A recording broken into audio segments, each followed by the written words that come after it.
겨울비가 흩날리던 늦은 밤, 도심의 도로 위는 네온사인 불빛으로 젖어 있었습니다. 술집 거리 골목 끝 청란주점이라는 간판이 희미하게 빛났어요. 젊은 여자 하나가 가게 문을 나서며 휘청거렸습니다. 그녀의 이름은 민지. 싸늘한 공기에 붉게 상기된 얼굴로 작은 손가방을 꼭 쥔 채 비틀거렸죠. 오늘도 손님 때문에 진이 다 빠지네. 그녀는 작게 중얼거리며 코트를 여몄습니다. 술 냄새와 화장품 냄새가 뒤섞인 몸에서 밤 공기가 새어나갔습니다. 겨우 버티는 하루하루였죠. 알바비로 월세를 내고 아픈 어머니 병원비를 감당하기엔 턱없이 부족했습니다. 그래서 가끔 손님이 주는 봉투 한 장에도 고개를 숙이며 인사를 해야 했습니다. 그녀는 오래된 경차 문을 열고 시동을 걸었습니다. 시계는 새벽 1시 10분을 가리키고 있었어요. 집까진 20분이면 되겠지.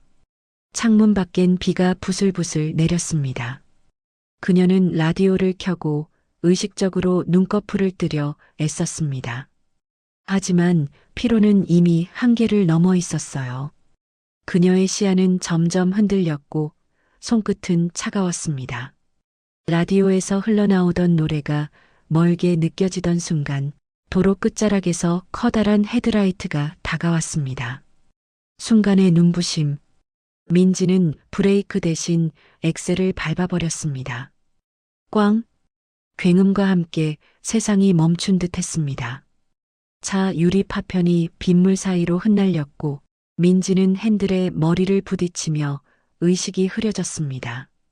창문 너머로는 검은색의 고급 차량 한 대가 멈춰 서 있었습니다. 롤스로이스 팬텀.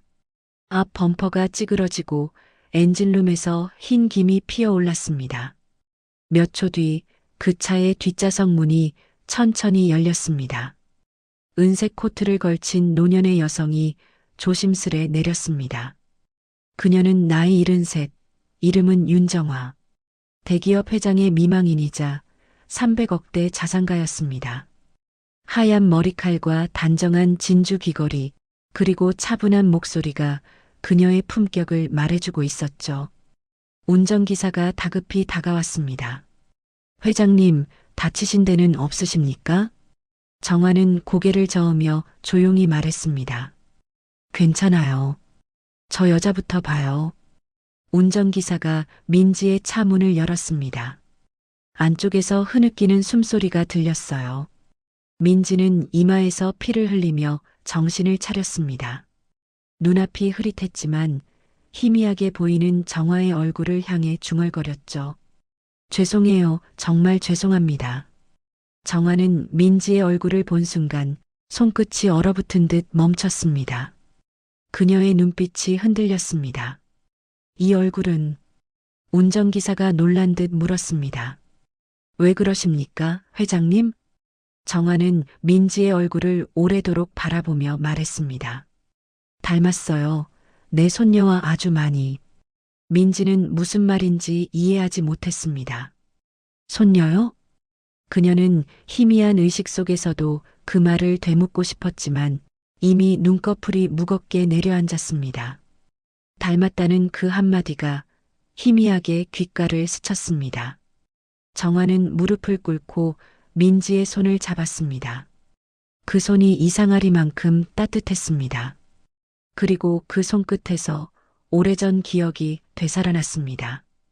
15살의 어린 소녀가 울면서 그녀 앞에 서 있던 그날. 할머니, 잘못했어요. 다시는 안 그럴게요. 그녀는 냉정하게 등을 돌렸습니다. 2번 다시 내 앞에 나타나지 마라. 그때로부터 15년이 지났고 그 소녀는 끝내 돌아오지 않았습니다. 비가 점점 거세졌습니다. 정화는 떨리는 손으로 민지의 머리를 받쳤습니다. 누군가 닮았다고 해서 같은 사람일 리 없지. 그런데 왜 이리 마음이. 그녀의 목소리가 떨렸습니다. 운전기사가 구급차를 불렀고 멀리서 사이렌 소리가 점점 다가왔습니다. 정화는 민지를 향해 조용히 속삭였습니다. 혹시라도 내가 그녀라면. 그녀는 말을 잇지 못하고 눈을 감았습니다. 비바람 속에서 두 사람의 손이 맞닿아 있었고 시간은 그때처럼 멈춘 듯 고요했습니다. 나레이션이 잔잔히 흐릅니다. 한 사람의 인생이 무너지는 순간 또 다른 인생은 다시 시작되고 있었습니다. 그 운명의 밤, 두 여자의 이야기는 그렇게 시작되었습니다. 응급실의 하얀 조명이 새벽 공기를 비추고 있었습니다. 비에 젖은 민지는 산소 마스크를 낀 채 응급 침대 위에 누워 있었어요. 이마에는 거즈가 붙어 있고 손등에는 링거가 꽂혀 있었습니다. 간호사들이 분주히 오가며 지시를 주고받았습니다. 혈압 안정됐습니다. 두부 찰과상, 봉합 완료했습니다. 정아는 응급실 유리문 밖에서 그 모습을 지켜보고 있었습니다. 젖은 외투도 벗지 못한 채 두 손을 꼭 모은 채로 서 있었죠. 운전기사가 조심스럽게 다가왔습니다. 회장님, 병원 측에서 진단서 작성 요청이 왔습니다. 정아는 대답 대신 고개를 끄덕였지만 시선은 민지에게서 떨어지지 않았습니다. 그녀의 머릿속에는 오직 한 얼굴만 맴돌고 있었죠. 15년 전 자신이 내쫓았던 어린 손녀. 겨우 15살이던 그 아이는 부모의 이혼 뒤 방황했고 결국 도둑질 혐의로 경찰서에 끌려왔었습니다. 그때 정화는 단호하게 말했습니다. 그 아이는 이제 우리 집안 사람이 아닙니다. 그리고 그 말을 끝으로 가족의 기록에서 그녀의 이름을 지워버렸습니다. 그 후로도 가끔 밤마다 꿈을 꾸었습니다. 울면서 문 앞에서 자신을 부르던 그 아이의 목소리. 할머니 미안해요. 다시는 안 그럴게요. 하지만 정화는 끝내 문을 열지 않았습니다. 그게 잘한 일이라 믿으려 했지만 세월이 흐를수록 그 믿음이 흔들렸습니다. 회장님 괜찮으세요? 운전기사의 목소리가 들리자 정화는 천천히 숨을 내쉬었습니다. 괜찮아요. 다만 마음이 좀 흔들리네요. 그녀의 시선이 민지의 얼굴로 향했습니다. 거즈 아래로 드러난 이마, 가느다란 턱선, 그리고 눈꼬리의 곡선. 닮았어요. 정말 너무 닮았어요. 그녀는 혼잣말처럼 중얼거렸습니다. 잠시 후 의사가 나왔습니다. 환자는 의식 회복했습니다. 다행히 큰 부상은 아닙니다. 정화는 의사에게 물었습니다. 그 아이의 보호자 연락처는 있나요? 없습니다. 본인 휴대폰은 파손돼 있었고 신원도 아직 정확히 확인되지 않았습니다. 정화는 잠시 망설이다가 말했습니다. 그럼 제 이름으로 입원 수속을 해주세요. 운전기사가 놀란 눈으로 그녀를 바라봤습니다. 회장님, 그건 좀 위험하지 않습니까? 상대가 음주운전이었는데요. 정화는 조용히 미소를 지었습니다. 법은 법대로 처리하면 돼요. 하지만 그냥 내버려둘 수가 없네요. 민지는 병실로 옮겨졌습니다. 정화는 의자에 앉아 그녀의 손을 바라보았습니다. 손가락 마디가 얇고 길었습니다. 그리고 새끼손가락 아래 작게 솟은 흉터 하나가 눈에 들어왔습니다. 그 흉터를 보는 순간 정화의 심장이 멎는 듯 했습니다. 그건 15년 전 손녀 수연이 계단에서 넘어져 생긴 상처와 똑같은 자리에 있었습니다. 그녀는 손을 입으로 가져가며 중얼거렸습니다. 그럴 리가 없어요. 하지만 눈물이 서서히 눈가에 맺혔습니다. 잠시 후 민지가 천천히 눈을 떴습니다. 하얀 천장과 낯선 냄새가 코끝을 스쳤죠. 그녀는 고개를 돌리다 옆에 앉은 노년의 여인을 보고 놀랐습니다. 저 어디죠? 정화는 다정하지만 떨리는 목소리로 대답했습니다. 병원이에요. 많이 아팠죠? 민지는 어리둥절한 표정으로 그녀를 바라봤습니다. 저 혹시 제가 많이 피해를 끼쳤나요? 차는 괜찮아요? 정화는 미소를 지으며 고개를 저었습니다. 괜찮아요. 다 고칠 수 있는 거니까요. 그녀의 눈빛에는 연민이 담겨 있었습니다. 민지는 그런 눈빛이 불편했습니다. 저 정말 죄송해요. 수리비는 꼭 갚을게요. 시간은 좀 걸리겠지만요. 정화는 그 말에 잠시 말을 잃었습니다. 꼭 수연이처럼 말 안에 책임을 지려는 그 고집스러운 말투까지. 그녀는 조용히 자리에서 일어나 창가로 걸어갔습니다. 창밖에는 회색빛 아침이 번지고 있었습니다. 그래요, 천천히 갚으면 돼요. 그보다 지금은 푹 쉬어요. 정화의 목소리는 부드러웠지만 눈빛은 흔들리고 있었습니다. 그녀는 자신이 보고 있는 이 여자가 정말 잃어버린 손녀일지도 모른다는 생각에 가슴 깊은 곳에서 오래된 무언가가 깨어나는 걸 느꼈습니다. 그녀의 손끝이 떨렸습니다. 설마 정말 내가... 그 말은 끝내 입 밖으로 나오지 못했습니다. 정화의 눈가에는 눈물이 맺히고 민지는 그 눈빛의 이유를 모른 채 고개를 돌렸습니다. 그리고 조용히 창밖으로 흩날리는 아침 햇살이 두 사람의 얼굴 위에 번지기 시작했습니다. 병실 안은 고요했습니다. 창문으로 들어오는 오후 햇살이 커튼 사이로 비스듬히 스며들며 흰색 시트 위에 누운 민지의 얼굴을 부드럽게 감쌌습니다. 그녀는 여전히 창밖을 바라보며 생각에 잠겨 있었죠. 한참 동안 아무 말도 하지 않던 정화가 천천히 의자에 앉으며 입을 열었습니다. 이름이 뭐예요? 조용한 목소리가 방 안을 가르며 흘러나왔습니다. 민지는 놀란 듯 고개를 돌렸습니다. 저요? 아, 민지예요. 박민지. 정화는 그 이름을 속으로 여러 번 되뇌었습니다. 박민지 성까지 다르네. 그렇다면 내 착각인가? 하지만 마음 한구석은 쉽게 정리되지 않았습니다. 민지가 고개를 돌려 웃는 순간 그 미소 속에는 분명히 수연의 흔적이 숨어 있었죠. 웃을 때 살짝 올라가는 입꼬리, 눈가에 작은 주름, 그리고 말을 할 때 손끝으로 머리카락을 넘기는 습관까지 모두가 너무나 닮아 있었습니다. 정화는 조심스레 물었습니다. 혹시 가족은 있어요? 민지는 잠시 말이 막혔습니다.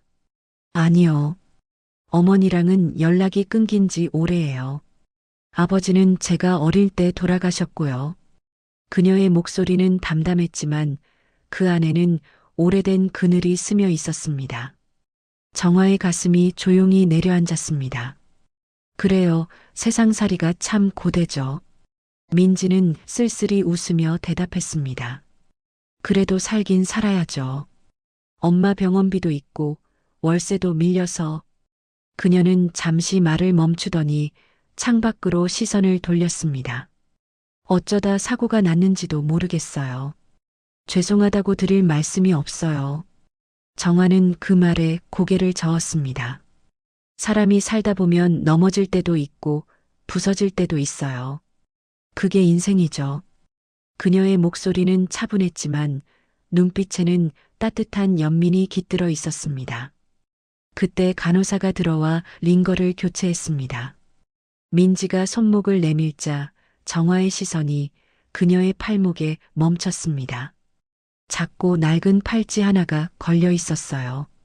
은색 체인에 작은 별 모양 펜던트가 달린 팔찌. 정화의 눈이 크게 뜨였습니다. 그 팔찌는 자신이 손녀 수연에게 선물했던 것이었습니다. 초등학교를 졸업하던 날, 이건 내가 커서도 잃어버리지 말고 가지고 다녀야 해. 그렇게 말하며 손에 직접 채워줬던 팔찌였죠. 세월이 지나 색이 바랬지만 그 별 모양의 흠집 자국은 그대로였습니다. 정화의 손이 떨렸습니다. 저 팔찌 어디서 난 거예요? 민지는 무심하게 팔찌를 바라봤습니다. 이거요? 어릴 때부터 가지고 있었어요. 누가 준 건지는 기억이 안 나요. 그냥 제 거예요. 그녀의 말에 정화의 심장이 요동쳤습니다. 기억이 안 난다고? 그럴 리가 없는데. 정화는 차분히 숨을 고르며 의자에 등을 기대었습니다. 머릿속이 어지러웠지만 한 가지 확신이 들기 시작했습니다.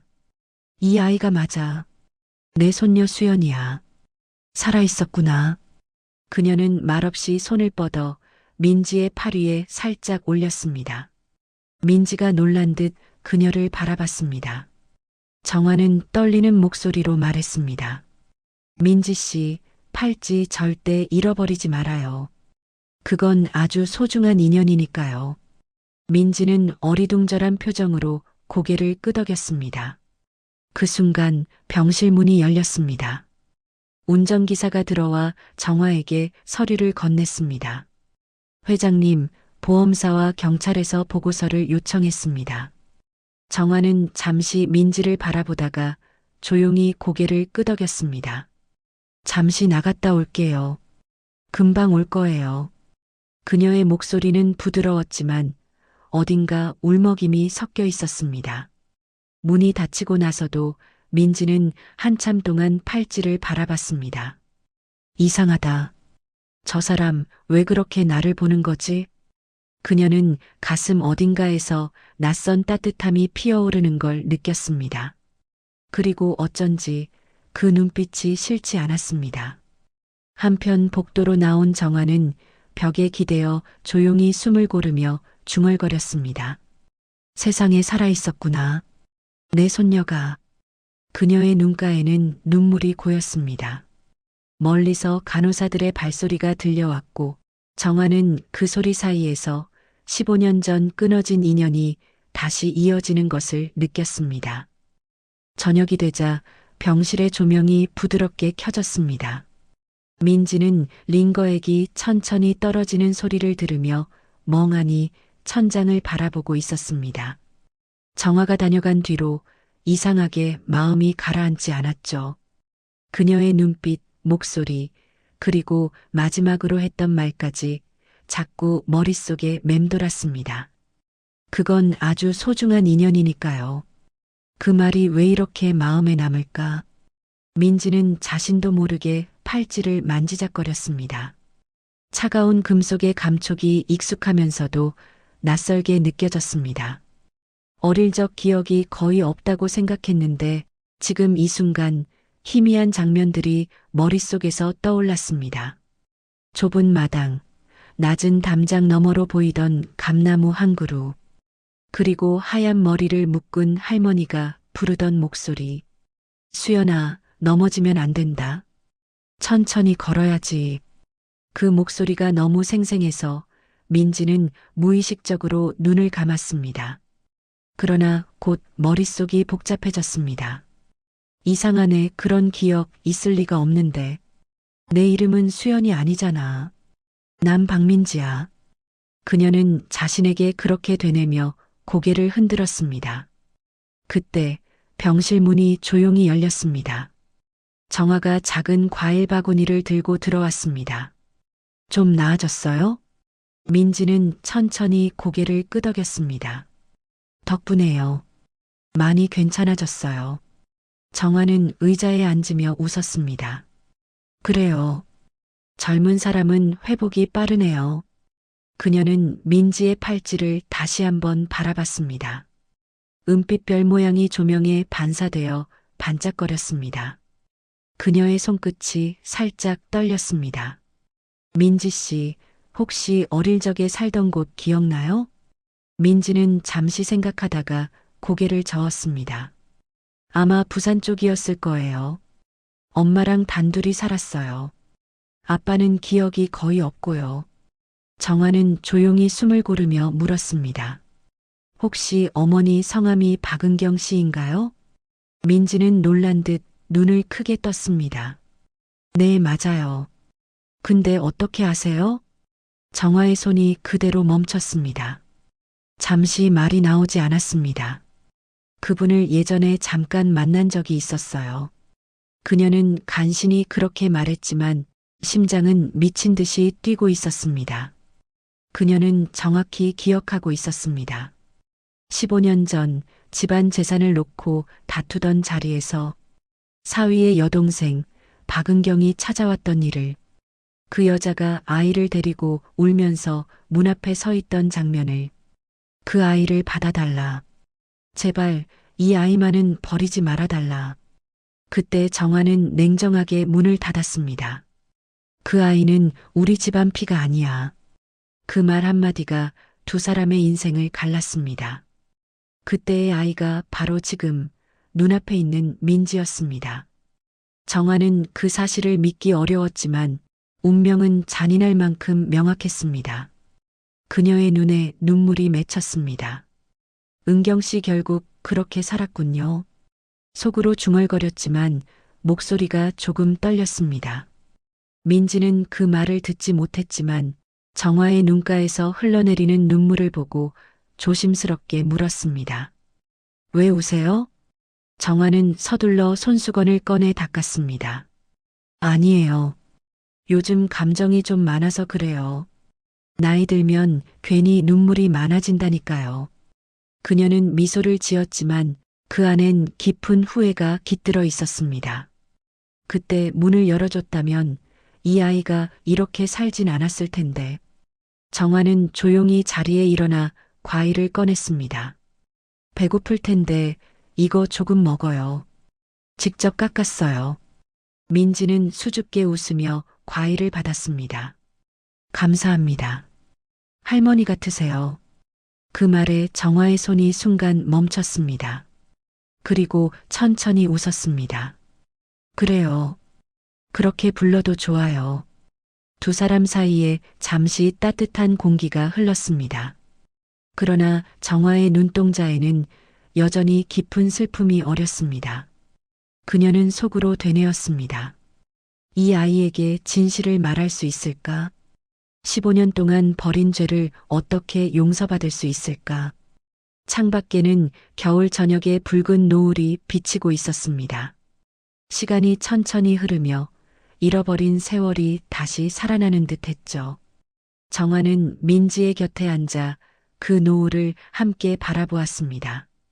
두 사람 사이엔 아무 말도 없었지만 그 침묵 속에 오랜 시간의 그리움이 피어올랐습니다. 나레이션이 잔잔히 흐릅니다. 잃어버린 인연은 세월 속에서도 사라지지 않습니다. 때로는 가장 뜻밖의 순간에 우리의 죄와 후회를 비추는 거울이 되어 돌아옵니다.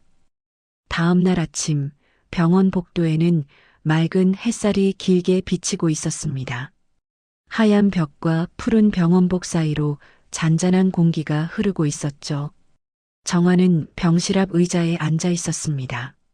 밤새 한숨도 자지 못한 얼굴이었지만 눈빛은 결심으로 가득했습니다. 그녀의 손에는 낡은 액자 하나가 쥐어져 있었습니다.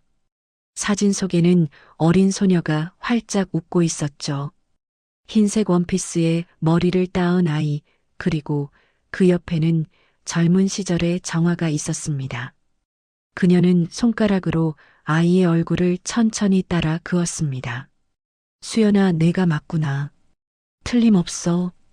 그녀는 자리에서 일어나 병실 문을 열었습니다. 민지는 창가에 앉아 조용히 책을 읽고 있었어요. 아직 다 낫진 않았지만 얼굴에는 어제보다 훨씬 혈색이 돌았습니다. 정화는 잠시 그 모습을 바라보다가 조심스레 물었습니다. 민지 씨, 혹시 어릴 적에 찍은 사진 같은 거 가지고 있나요? 민지는 고개를 저었습니다. 없어요. 이사 다니면서 다 잃어버렸어요. 정화는 미소를 지으려 했지만 입꼬리가 떨렸습니다. 그렇군요. 그녀는 조용히 액자를 꺼내 민지에게 건넸습니다. 이 아이 좀 봐요. 혹시 낯익지 않아요? 민지는 사진을 받아들고 자세히 들여다봤습니다. 사진 속의 소녀는 8살쯤 되어 보였습니다. 웃는 모습이 어쩐지 낯설지 않았습니다. 이상하네요. 처음 보는 얼굴인데 왜 이렇게 익숙하죠? 그녀는 고개를 갸웃했습니다. 정화는 그 말에 조용히 숨을 들이마셨습니다. 그 아이가 바로 내 손녀예요. 이름은 수연. 민지는 순간 멍하니 정화를 바라봤습니다. 손녀요? 그럼 그 아이는 지금 어디에 있어요? 정화의 눈가에 눈물이 맺혔습니다. 몰라요. 15년 전에 헤어졌어요.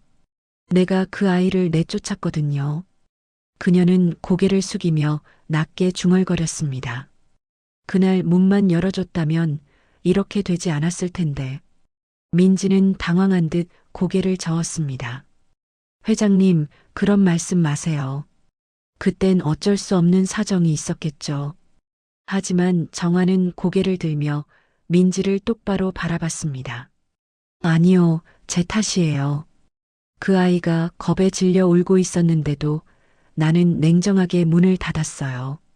그녀의 눈가에서 눈물이 흘러내렸습니다. 그 순간 민지는 사진을 들고 있는 자신의 손을 바라봤습니다. 손등 위에 작고 길게 뻗은 흉터. 그녀는 무의식적으로 중얼거렸습니다. 이 상처 어릴 때 계단에서 넘어져서 생긴 거예요. 근데 엄마가 그때 했던 말이 생각나요.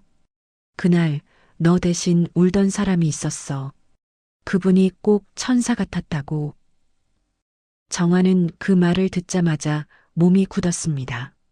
숨소리가 가빠졌고 손끝이 떨렸습니다. 그 상처 오른쪽 손등이죠? 민지는 고개를 끄덕였습니다. 네, 맞아요. 정화는 손수건을 꺼내며 울음을 삼켰습니다. 그게 바로 내가 넘어졌던 날이에요. 그리고 너 대신 울었던 사람은 나였어. 민지는 놀라 눈을 크게 떴습니다. 무슨 말씀이세요? 정화는 떨리는 손으로 민지의 손을 잡았습니다. 내가 기억하지 못하겠지만 난 그날 이후로 하루도 편히 잠든 적이 없었어. 민지 씨, 아니 수연아. 내가 내 손녀야. 그 말이 병실 안에 천천히 울려 퍼졌습니다. 민지는 순간 아무 말도 할 수 없었습니다. 눈앞이 아득해졌고 심장이 빠르게 뛰었습니다. 제가요, 손녀라고요? 정화는 고개를 끄덕이며 민지의 손을 꼭 쥐었습니다. 그래, 수연아. 이 세상 어디에 있든 나는 널 찾으려 했어. 하지만 세상은 널 너무 멀리 데려가 버렸구나. 민지의 눈에 눈물이 고였습니다. 그녀는 믿기지 않는 표정으로 고개를 저었습니다. 아니에요. 전 그냥 평범한 사람이에요. 그런 부잣집 손녀일 리가 없어요. 정화는 단호하게 고개를 저었습니다. 그 팔찌가, 내 얼굴이, 내 상처가 말해주고 있어요. 내가 틀릴 리가 없어요. 두 사람의 손이 맞닿아 있었습니다. 그 손끝에서 오랜 세월이 녹아내리는 듯했죠. 민지는 눈을 감았습니다. 어릴 적 할머니의 품속 냄새가 감나무 아래의 바람이 스쳐갔습니다. 할머니. 그녀의 입에서 그 단어가 흘러나왔습니다. 정화는 눈물을 멈추지 못했습니다. 그래, 수연아. 나레이션이 천천히 흐릅니다. 15년의 세월은 두 사람을 멀어지게 했지만 피는 결코 거짓말을 하지 않았습니다. 이제 잃어버린 인연이 다시 이어지고 가슴 깊이 묻어둔 용서가 조금씩 피어나기 시작했습니다. 밤이 깊어갔습니다. 병실의 불은 희미하게 줄었고 커튼 사이로 달빛이 길게 스며들고 있었습니다. 정화는 침대 곁에 의자에 앉아 있었습니다. 그녀의 손은 여전히 민지 이제는 수연의 손을 꼭 잡고 있었죠. 두 사람은 아무 말도 하지 않았지만 그 침묵 속에는 수많은 감정이 오가고 있었습니다. 서로의 손끝에서 따뜻한 체온이 전해지며 잃어버린 세월이 천천히 녹아내리고 있었습니다. 할머니. 민지가 조용히 입을 열었습니다. 정말 제가 그 수연이에요? 그녀는 아직도 믿기 어려운 듯 눈을 깜빡였습니다. 정화는 고개를 천천히 끄덕였습니다. 그래. 내 엄마 은경 씨가 나한테 너를 맡기러 왔었어. 그날 내가 문을 열었다면 넌 이렇게 살지 않았을지도 모르겠지. 정화의 목소리는 떨렸고 그 안에는 오랜 회한이 묻어 있었습니다. 민지는 눈을 내리깔았습니다. 엄마가 늘 그랬어요. 세상에서 제일 무서운 사람은 그분이라고. 하지만 동시에 제일 보고 싶은 사람도 그분이라고요. 정화는 그 말을 듣자 숨이 막혔습니다. 그 아이가 그렇게 말했단 말이야? 네. 어릴 때 제가 감기에 걸려 앓고 있을 때마다 엄마가 제 머리를 쓰다듬으며 그랬어요. 수연아, 할머니는 널 미워한 게 아니야. 그저 내가 너무 소중해서 어떻게 사랑해야 할지 몰랐던 거야. 그때는 무슨 뜻인지 몰랐는데 지금은 알 것 같아요. 정화의 눈에 눈물이 고였습니다. 그녀는 손수건으로 조용히 눈가를 닦으며 말했습니다. 내 엄마가 그렇게 말했다니. 은경 씨는 항상 따뜻한 사람이었어. 내가 너무 냉정했지.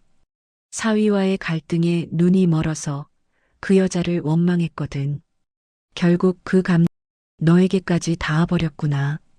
민지는 고개를 숙였습니다. 엄마는 돌아가셨어요. 몇 해 전에 병으로. 그때 장례식에 온 사람은 아무도 없었어요. 그분이 마지막까지 제 손을 잡고 말씀하셨어요. 수연아, 내 진짜 집을 꼭 찾아가야 해. 그게 내가 다시 살아갈 이유야. 그래서 전 그 말이 무슨 뜻인지도 모르고 살아왔어요. 정화는 두 손으로 얼굴을 감싸 쥐었습니다. 은경 씨 그 말이 나한테 닿았구나. 그녀의 어깨가 떨렸습니다. 민지는 조심스럽게 손을 뻗어 정화의 손등에 올렸습니다. 괜찮아요, 할머니. 이제라도 만났잖아요. 그 말에 정화는 고개를 들었습니다. 그녀의 눈빛에는 놀라움과 감사, 그리고 깊은 슬픔이 섞여 있었습니다.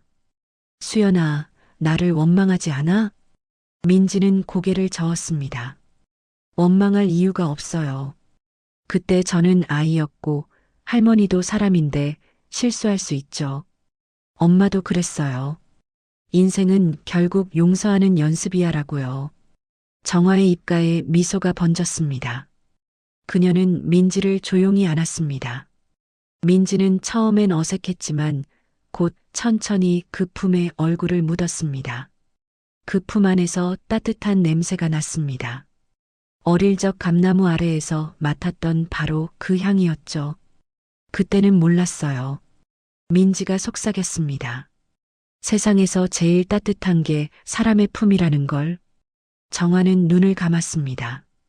그래, 수연아. 할머니도 이제야 알겠구나. 사람의 품은 기다림이 닿는 곳이란 걸. 그녀들은 한참 동안 서로를 아는 채 있었습니다. 창밖에서는 달빛이 천천히 하늘을 가르고 멀리서 교회 종소리가 조용히 울려 퍼졌습니다. 그때 병실 문을 두드리는 소리가 들렸습니다. 간호사가 들어와서 조심스레 말을 이었습니다. 회장님, 경찰서에서 사고 관련 서류를 전달해달라고 하네요. 정화는 고개를 끄덕였습니다. 그래요, 곧 갈게요. 간호사가 나가자 민지가 물었습니다. 그럼 저 처벌받게 되는 건가요? 정화는 그녀의 손을 잡고 부드럽게 웃었습니다. 아니야, 그건 걱정하지 마. 이제 그런 건 내가 다 해결할 거야. 너는 그저 쉬고 다시 시작할 생각만 해. 민지는 잠시 말없이 그녀를 바라보다 고개를 끄덕였습니다. 그럼 다시 시작할게요. 이번엔 혼자가 아니라 할머니랑 같이. 정화는 그 말을 들으며 조용히 눈을 감았습니다. 그녀의 얼굴엔 평온이 깃들었고 민지는 그 모습을 보며 미소를 지었습니다. 나레이션이 잔잔히 이어졌습니다.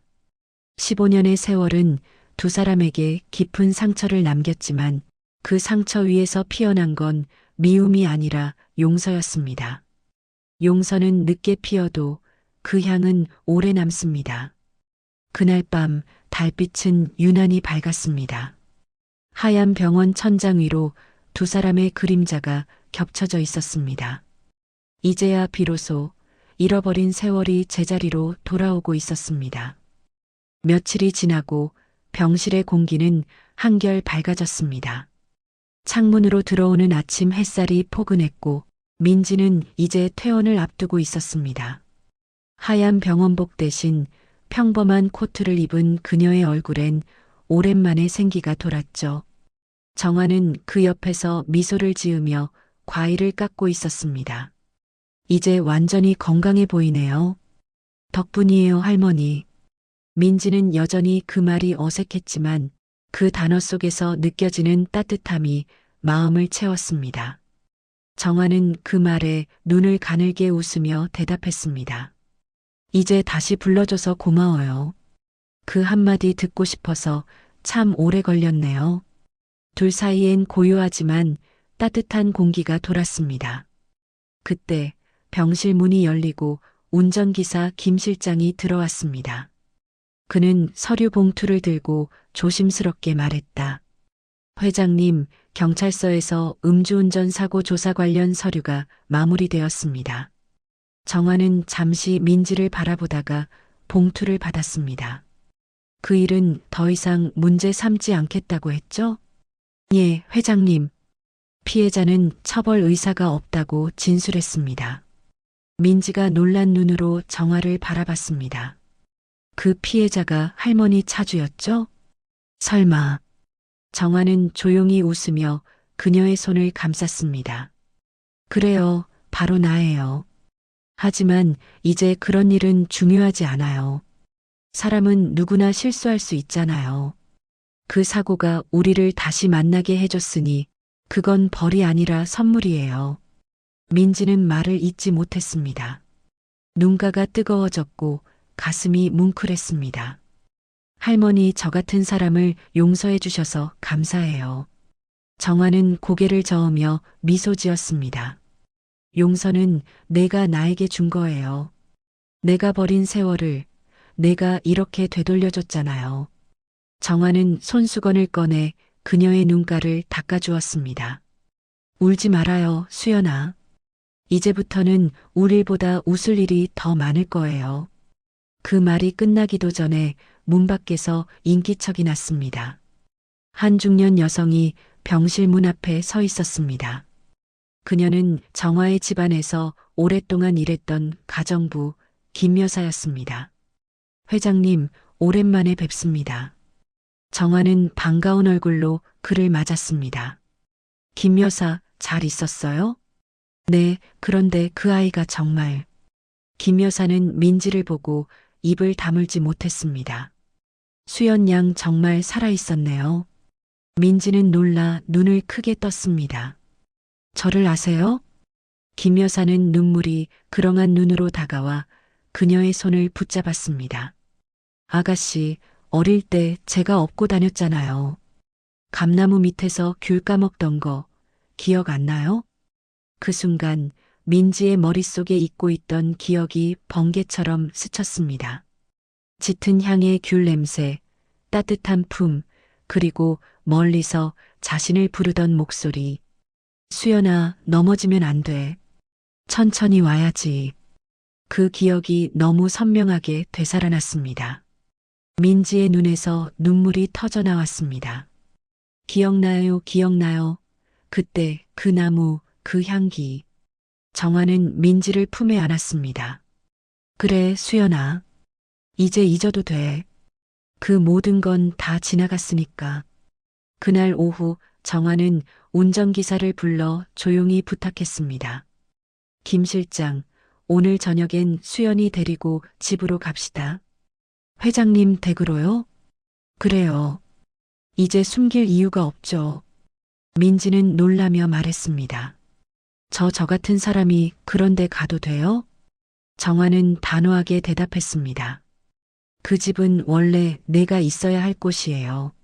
넌 내 가족이자 우리 집의 마지막 희망이에요.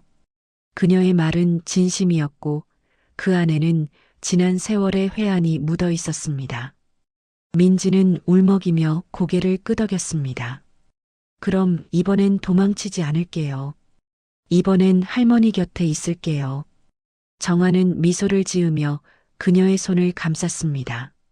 그래요. 그 말이 듣고 싶었어요. 우리 다시 시작해요. 지난 세월을 하나씩 메워가면서 창밖에는 오후 햇살이 따뜻하게 비치고 있었습니다. 하얀 커튼이 부드럽게 흔들리며 두 사람의 얼굴 위로 빛을 흘렸습니다. 그 빛 속에서 두 세대의 눈물이 조용히 마주쳤습니다. 그 눈물은 슬픔이 아니라 오랜 기다림이 끝났다는 기쁨의 눈물이었습니다. 나레이션이 부드럽게 흘렀습니다. 가족이란 때로는 피보다 더 깊은 후회의 끈으로 이어진다. 그러나 그 끈이 끊어지지 않는 이유는 결국 사랑이기 때문이다. 그날 두 사람은 그렇게 잃어버린 세월을 대신할 새로운 약속을 맺었다. 3월의 바람이 부드럽게 불어왔습니다. 정화의 저택 정원에는 매화와 목련이 피기 시작했고 오랜 세월 닫혀있던 대문이 천천히 열렸습니다. 그 문틈으로 민지가 들어섰습니다. 하얀 블라우스에 베이지색 코트를 걸친 그녀는 이제 더 이상 불안에 떨던 술집 여자가 아니었습니다. 그녀의 눈빛에는 삶을 마주할 용기가 깃들어 있었죠. 정화는 현관 앞에서 그녀를 기다리고 있었습니다. 예전보다 더 단정한 옷차림, 그리고 부드럽게 정리된 흰 머리카락. 민지를 보자 그녀의 눈가가 촉촉이 젖었습니다. 어서 와요, 수연아. 민지는 잠시 망설이다가 미소 지었습니다. 저 이제 진짜 집에 온 것 같아요. 정화는 두 팔을 벌렸습니다. 민지는 천천히 다가가 그녀의 품에 안겼습니다. 그 순간 세월의 벽이 허물어지는 듯했죠. 그 품 안에서 들리던 심장 소리가 어린 시절의 기억처럼 따뜻하게 다가왔습니다. 이제 다시는 어디 가지 마요. 정화의 목소리가 떨렸습니다. 네, 할머니. 이젠 떠나지 않을게요. 정원에는 새들이 지저귀고 봄빛이 집안을 가득 채웠습니다. 민지는 현관에 놓인 오래된 액자들을 하나씩 바라보았습니다. 거기엔 자신이 기억하지 못했던 어린 시절의 사진들이 가득했습니다. 감나무 아래에서 뛰놀던 모습, 생일 케이크를 불던 순간, 그리고 할머니 곁에서 웃고 있던 소녀. 그녀의 눈시울이 붉어졌습니다. 저기요, 할머니. 민지는 조심스레 물었습니다. 엄마도 이 집에 오면 좋아했을까요? 정화는 고개를 끄덕이며 그녀의 손을 잡았습니다. 그럼요. 은경 씨가 제일 원했던 게 바로 이거였어요. 내가 다시 돌아오는 것. 민지는 고개를 숙이며 눈물을 닦았습니다. 그럼 이건 엄마가 이끌어준 거네요. 사고도 그 밤도 다 그분이 우리를 만나게 하신 것 같아요. 정화는 조용히 웃었습니다. 맞아요. 인연은 돌고 돌아도 결국 제자리를 찾는 법이죠. 며칠 뒤 저택의 거실에는 오랜만에 사람들의 웃음소리가 가득했습니다. 정화의 오랜 친구들과 친척 몇 명이 모여서 식탁을 둘러앉았습니다. 회장님, 손녀분이 정말 귀엽고 착하시네요. 이제 집안에 봄이 왔네요. 정화는 미소로 답했습니다. 민지는 부끄럽게 고개를 숙였지만 그 미소 속에는 자신감이 깃들어 있었습니다. 식사 후 정화는 민지를 데리고 서재로 향했습니다. 책장 한쪽에 있던 금고를 열자 오래된 서류 봉투가 나왔습니다. 이건? 민지가 묻자 정화는 봉투를 그녀에게 건넸습니다. 이건 내 이름으로 된 유산이에요. 15년 전에도 이걸 남겨뒀어요. 하지만 그땐 줄 수 없었죠. 이제는 받아야 할 사람이 받는 게 맞아요. 민지는 손을 저었습니다. 아니에요, 할머니. 전 그런 거 원하지 않아요. 정화는 고개를 저으며 단호하게 말했습니다. 이건 돈의 문제가 아니에요. 우리 가족의 이름을 다시 돌려주는 거예요. 이제 박민지가 아니라 윤수연으로 살아야죠. 그 말에 민지는 눈을 감았습니다. 그 이름 잊어버렸다고 생각했는데 이렇게 다시 들으니 가슴이 뛰어요. 정화는 그녀의 손등을 쓰다듬으며 미소 지었습니다. 이젠 그 이름으로 내 인생을 다시 써요. 가진 게 많든 적든 중요한 건 함께 웃을 수 있는 사람이 곁에 있다는 거예요.